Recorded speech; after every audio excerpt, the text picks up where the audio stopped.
Hello friends, good morning. Madhu cooking and blogging চ্যানেলের আরেকটি new ব্লগে অনেক অনেক স্বাগত। দেখো, সকাল সকাল ঘুম থেকে উঠে পড়েছি। যেহেতু তাড়াতাড়ি বেরিয়ে পড়বো, তাই সকাল সকাল ঘুম থেকে উঠে পড়েছি। আর দেখুন আমাদের হোটেল থেকে বাইরের ভিউটা কেমন। পুরো মোটর স্ট্যান্ডের সামনেই ছিল। কোন হোটেলে ছিলাম সেটাও বলবো। তারপর আমি স্নান টান সেরে চলে এসেছি, আর সবাই এখনও ঘুমাচ্ছেন। আমি তাড়াতাড়ি স্নান করে চলে এসেছিলাম। এই যে দেখুন, আমার বর ঘুমাচ্ছে, মামাম ও ঠাম্মা সবাই ঘুমিয়ে পড়ছে। তারপর আবার দেখুন, অনেকক্ষণ পর আসলাম, সবাই রেডি হয়ে এবার বেরোবো। বেরোনোর টাইমে চলে আসলাম। আমার বর রেডি হয়ে পড়েছে, এবার বসেছে। সবার হয়নি, তাই ও বসে পড়েছে রেডি হয়ে। মা, দুনো মা, শাশুড়ি মা, মামাম সবাই আমরা রেডি হয়ে পড়েছি। এবার বেরিয়ে পড়বো। আমি ভাবলাম রেডি হয়ে সবার যখন শেষ হয়নি, তাই আমি একটু শুয়ে নেই, বেরিয়েই তো যাব। এই যে আমরা রেডি হয়ে পড়েছি, এবার বেরোবো।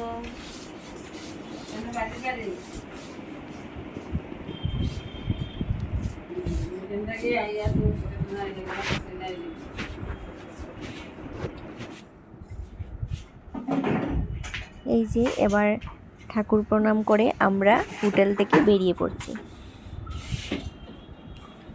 আমরা যাব এখন জগন্নাথ মন্দিরে, আর তাই তোমাদের সাথে শেয়ার করব আগরতলা জগন্নাথ বাড়ি, ঘুরিয়ে দেখাবো। সঙ্গে থাকো আমাদের। আর আমাকে কেমন লাগছে বলবেন তো। প্রচণ্ড গরম পড়েছে যেহেতু, তাই এই হালকা পাতলা ড্রেসটা পরে নিলাম। হোটেল থেকে এবার বেরিয়ে পড়বো। শেষ আমাদের ঘোরাঘুরি, স্নান টান সেরে সবাই বেরিয়ে পড়ছি।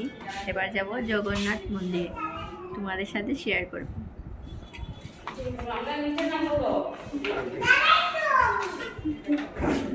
হোটেলটা কিন্তু খুবই ভালো। হোটেলটা কিন্তু খুবই ভালো, তোমরা আসলে থাকতে পারো। বেশ সুন্দর, সব কিছুই নেট অ্যান্ড ক্লিন। আমাদের পড়েছিল 201।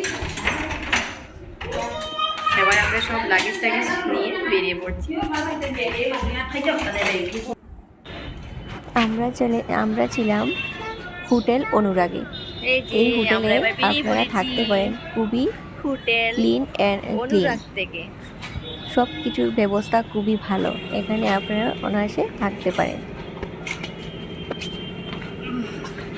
মেইন টাউনেও পড়েছে, আর খুব ভালো। তারপর আমরা একটা টমটমে উঠে পড়লাম, যেহেতু লাগেজ নিয়ে হেঁটে যাওয়া সম্ভব নয়, এতটা দূরে না যদিও, তাও আমরা টমটম নিয়ে নিলাম, কারণ অনেকগুলো লাগেজ আছে, মাম্মাম ছোটো। তারপর চলে আসলাম আগরতলা জগন্নাথ বাড়ি।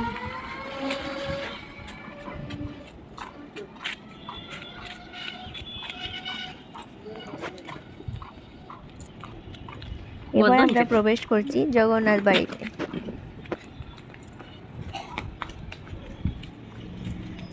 যারা যারা এসেছেন তারা তো জানেন, আর যারা আসেননি তারা আগরতলা আসলে নিশ্চয়ই আসবেন। খুবই সুন্দর সেই জগন্নাথ বাড়ি। এই জগন্নাথ বাড়ির জগন্নাথ খুবই সুন্দর, খুবই নীরব, খুব ভালো লাগে। মনটা অনেক ফ্রেশ হয়ে যায় এখানে আসলে। এখানে কিন্তু থাকার ব্যবস্থাও আছে। এখানে দেখো, জুতো খুলে রাখার জায়গা। এই যে পাশের বিল্ডিংগুলো আছে, এই যে এগুলোতে মধ্যে থাকার রুম ভাড়া নিয়েও থাকতে পারেন। আমিও থেকেছি কয়েক বছর আগে, আমিও এসে থেকেছিলাম এখানে।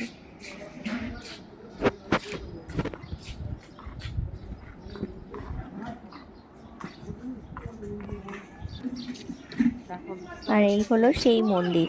এখানে ভিতরে কীর্তন হয়, গীতা পাঠ হয়, এইসব হয়। এই যে মামাম খেলছে। তারপর চলুন এবার আপনাদের সাথে শেয়ার করব যে যার উদ্দেশ্যে এসেছি তার সঙ্গে। স্বয়ং জগন্নাথ।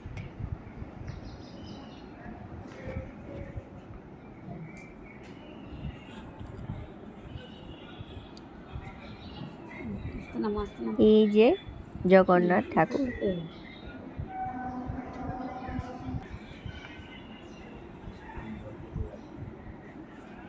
সেখানে আমরা প্রণাম করে নিচ্ছিলাম আর চরণামৃত নিয়ে নিচ্ছি।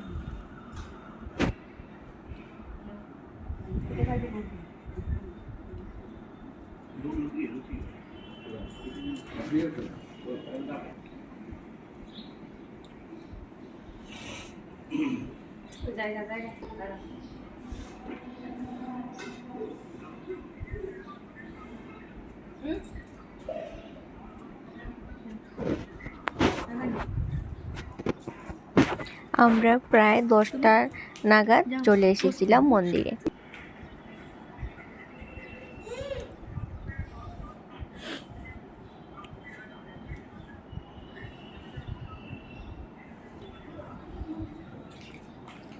তারপর দেখুন চারিপাশটা আপনাদেরকে ঘুরিয়ে দেখাচ্ছি।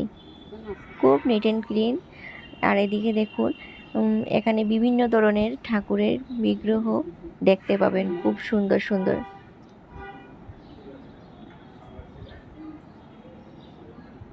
খুব শান্ত পরিবেশ, আলাদাই যেন মন হয়ে যায়। সেখানে গেলে মনের সব চিন্তা ভাবনা দূর হয়ে মনটা যে কেমন পরিণত হয় তা প্রকাশ করার মতো না। এত শান্ত পরিবেশ, আলাদাই একটা অনুভব চলে আসে।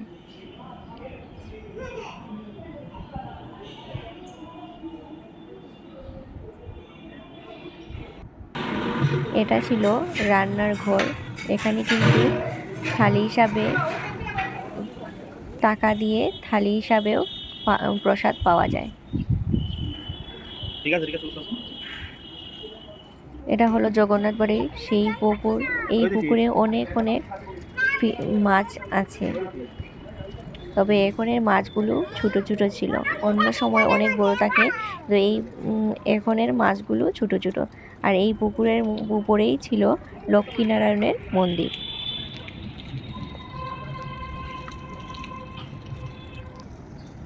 এখানে একটা চেয়ার পেয়ে মামামও উঠে বসে পড়লো।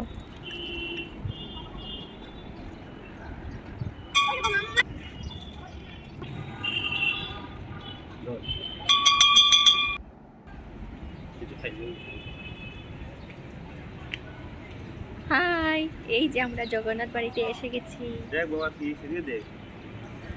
এখানে দেখতে পারবে প্রচুর ফিশ, তবে ছোট ছোট ফিশগুলো খুব ছোট।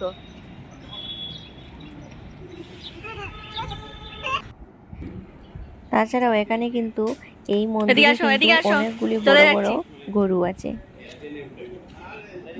একবার আপনারা গিয়ে দর্শন করবেন, খুবই সুন্দর। এবার আমরা বেরিয়ে পড়বো। টাটা।